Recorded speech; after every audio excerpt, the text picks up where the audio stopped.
having just noticed how boring the black plant pots are that both the orange and lemon trees are in, and to look more pretty in this room, especially with Christmas coming on, I'm going to be making some lovely paper, simple design that won't detract from the plant, won't be over the top for any room, but look really beautiful to go around the plant pots and brighten them up.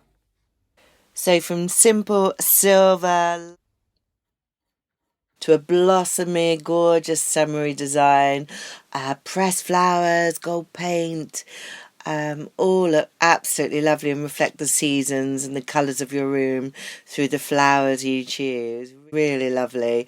To using old packaging, adding bows, adding paint, really lifts plant pots into new levels of home decor. So to start with, measure up your pot, and whatever the height is and the width, you want to, if it's going to be gathered, you probably want to do length and a half of your fabric or paper. And if you need some to fold over at the top, depending on the design, remember to add that in as well.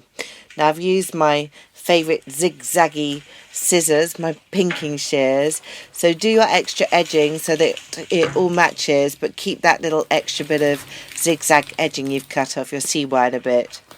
So if you stretch your paper out to the correct width on the table, you can start putting in all your pleats, knowing that your whole length hasn't got too short or isn't too long.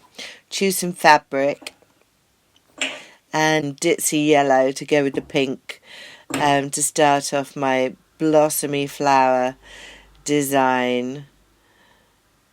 So to start with, fold over one side and then fold in the other half to make a flower.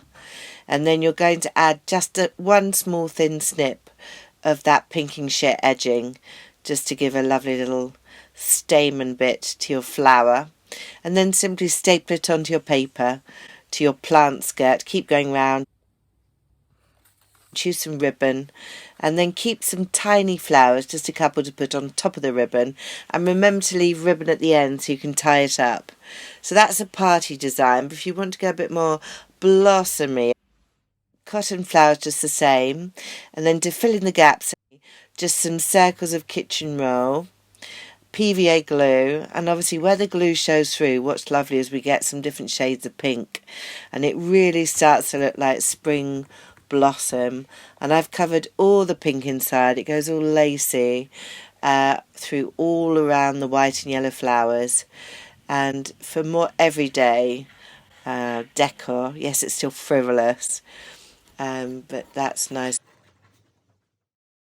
So what we've done here, we've folded over the top, put some gorgeous gold paint on. Now I have used really lovely gold paint that's got a lovely finish.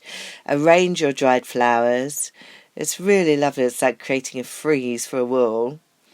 And stick that round with ribbon. And then this one is the packaging you quite often get. Again, lovely gold paint. Done exactly the same thing. Going to do the stapled edges, but put it on upside down. And add some shaping. A bow and put over the top. And then our last one is packaging brown paper as well, so it's really good recycling. So if you fold it like you would if you're making a fan, find a hole punch to add some holes on every second or third turn, and then choose some pretty ribbon that goes with your room. Thread it through, and then I jazzed that one up with some gold paint that I did on top, as you can see. And the silver one is done exactly the same. Concertina the tin foil and shape it round, an extra circle in the bottom to that pot as well with the bow. Do subscribe to Little Rose Garden Books. There's lots of creative ideas to come, as well as all the latest on the new releases coming out. Bye bye.